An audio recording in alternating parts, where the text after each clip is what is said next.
ఇదిన్నరా,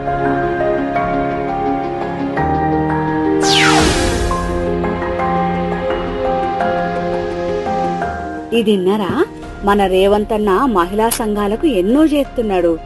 అందులో ఇది కూడా ఉంది. చెప్పేది ఎప్పురాగా చెప్పరాదే. అదే అక్క, మహిళా సంఘాలకు విద్యార్థుల పోషకాహార బాధ్యత ఇస్తున్నాడు. నిజమా? ఎంత మంచి ముచ్చట చెప్పినవే.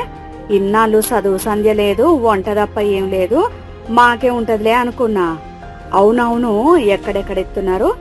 ప్రభుత్వ గురుకులాలు, వసతి గృహాలు, ఇంకా ప్రభుత్వ బడులకు ఆహార పంపిణీ బాధ్యతను అప్పజెప్తున్నారు. మరి పెట్టుబడి? అది కూడా మహిళా సంఘాల ద్వారానే వస్తాయి. పప్పులు, కూరగాయలు, ఆహార పదార్థాలు అన్ని సరఫరా చేస్తారు. అయితే ఇక మహిళా సంఘాలదే రాజ్యం అన్నమాట. అవును అవును,